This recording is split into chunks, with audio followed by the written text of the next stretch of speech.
It's a Disney show that I knew wasn't exactly marketed for me, but the trailer with the music and the John Hughes vibes had me, and that's exactly how this episode starts off. We get some nice sort of recaps of the endgame battle with some nice jazzy animation courtesy of Kamala. And, you know, it's nice to see that Kamala Khan likes Captain Marvel as much as people seem to hate Brie Larson in the real world. I've not got really anything against her or the Captain Marvel film. Wasn't the worst Marvel, wasn't the best Marvel film that's ever been produced. But anyway, what this first episode does is it gives us a really good sense of who Kamala is, or at least who she wants to be, and then it cuts back to her real life.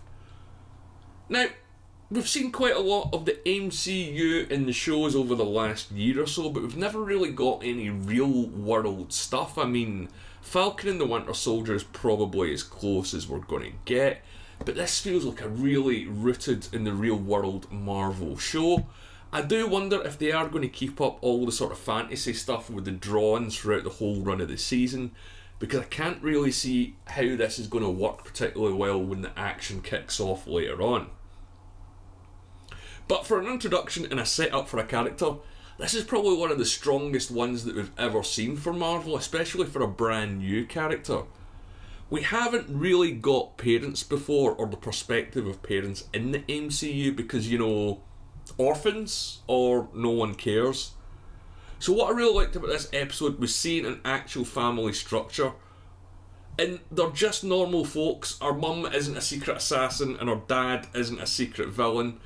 They're just living a normal, boring life, and I really like that. We don't get to see normal people and how the events in the MCU affect their day-to-day lives, and I just like that a little bit of this episode was just a sort of family's daily routine. There was nothing exceptional to it, nothing exciting, you know, there's not going to be any plot twists from these guys sitting around having breakfast chatting in the morning, and yeah, I like that a lot.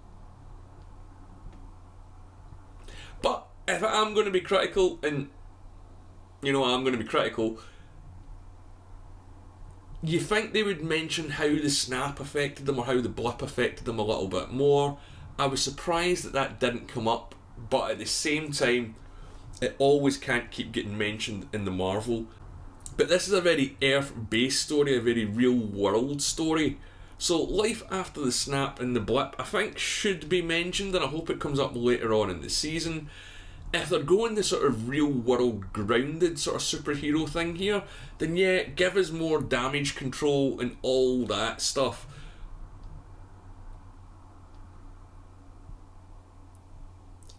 Just about finished the comic that this show is based on, and the one thing I hope is that they don't bring too much comedy to the parents' side. I mean, it balances quite well in this episode, but also I really enjoyed the more serious stuff about her growing up in this household and her parents learning to deal with her and her learning to deal with her parents.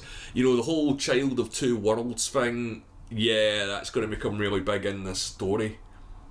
First episode, Kamala's just a normal girl going to school and then getting weird bracelets in the post. Now I'll get to that in a minute. And man oh man, when she is at school, there's a lot of quick cuts in the editing. There's quite a lot of interesting directorial choices in this episode. The school office, the bike riding stuff, all the sort of graffiti and murals on the wall. I loved it. This to me felt a little bit like Ferris Bueller and a few other things all put into the blender. And yeah, man, this was really solid. Again, I don't know how they're going to translate this into the later episodes when it gets a bit more action based. I think it'll probably get dropped pretty quickly when she's got to face off against the main villain. So let's just get it out the way. They're changing the powers, or they're changing how she got the powers. And yeah, I totally get that. They would need to do it with what happened in the comics, wouldn't really tie in with what Marvel's doing at the moment. Number one, our powers are too similar to Reed Richards, and as you've just dropped that guy, whatever it was, a month ago in the Multiverse of Madness in the Fantastic Four's coming, I can see why that might confuse people, that they might think she was related to Reed or something like that when they're not connected in any way, shape or form. Plus, in the comics, she's an Inhuman, and, you know, Marvel's never really going to bring that back. They brought back Black Bolt, but beyond that, yeah, the Inhuman show, if you've never seen it, good for you, don't. And then when she did pop on the bracelet, the powers looked really cool. We've not really got that much of a demonstration of what she can and can't do in the first few episodes. But what's interesting is not the origin of her powers, that these bracelets are somehow linked to her family because they were sent over by her grandmother. So where did they come from? Could they be tied into the 10 rings from Shang-Chi? Because they do. And the reason for that is her powers manifest the second she puts the bracelets on. And I love that this happened when she was at an Avengers convention, so she was dressed up like Captain Marvel and everyone thought it was like some sort of special effect or cosplay.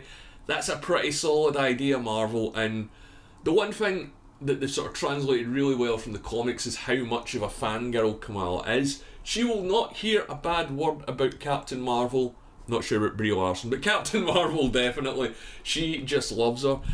And maybe one criticism of this is, what has Carol Danvers done other than the big fight at the end of Endgame that she's got this much attention? What has she done that's grabbed this girl's imagination? Because we've only seen the Captain Marvel film and then Endgame. She doesn't really pop up anywhere else and isn't really seen doing anything. So was it considered that big a deal that she bet Thanos? You know, is she considered the linchpin that turned the fight? Because I think there's an argument to be made that yes, she was, but also I think there's an argument to be made that, you know, Scarlet Witch and a bunch of other people contributed to that fight as well. Now, the animation style in this show has been compared to Spider-Man No Way Home, and one thing I think this show is doing from Spider-Man No Way Home is it's covering all the ground that we missed with Tom Holland's Spider-Man. We never seen him make the suit or learn his powers. We didn't even really see what his life was like pre-bite. And that's all we're getting here is Kamala just in her day-to-day life going about her business with her family. And I get why they skipped the Spider-Man origin story because we'd already had it twice. So it's good that they're focusing on this.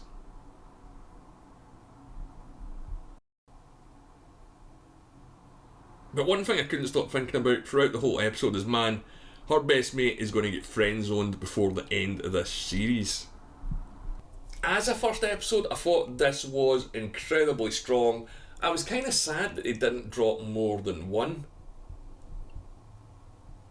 Iman Vellani was absolutely brilliant as Kamala. She makes this girl and this character so relatable and grounded. I think it's going to connect with a lot of people. As I said, this isn't really a show that's aimed at someone like myself, but I am colossally enjoying it. And I wonder, you know, is Captain Marvel going to pop up? I'd be very surprised if she didn't. At least it might happen in a post-credit scene. And speaking of that, there is a post-credit scene in this episode that a lot of people missed. And we do get to see damage control, which, yeah, I'm looking forward to seeing more of them. I want to learn how the superhero world works outside of the superheroes in Marvel. Since the whole Nick Fury SHIELD thing, they've sort of forgotten about that, and I don't think we've seen them since Spider-Man Far From Home. But all in all, yep, absolutely loved this episode. The only criticism I have is maybe Kamala's sort of worship of Captain Marvel felt a little bit similar to Kate Bishop and how she felt about Hawkeye, and I sort of hope that's where the comparison ends. Kate wasn't really an interesting character for me. She spent all these years developing these skills to get where she wanted to be, whereas Kamala is just a fangirl, and I love it. She's just one of us, but that's not how everyone's going to see it. And if you're going to say anything negative about Marvel pushing any agendas with regards to race, religion or sex, forget about it. If you think about it this way, Marvel has something like 5,000 characters in their back catalogue, and statistically, if you look at the population of the world, out of those 5,000, loads of them should be teenagers, should be Muslims and should be girls. There should be a lot more than one of these characters kicking about. This is just a quick review of Miss Marvel Episode 1. What did you think of this show? Did it live up to your expectations? Did you like it? Did you hate it? Are you going to stick with it? Let me know in the comments below, or as always, you can follow me on Twitter at The Geeks Reviews. My name's Al. If you've made it this far, please leave a like on the video, and thanks for watching.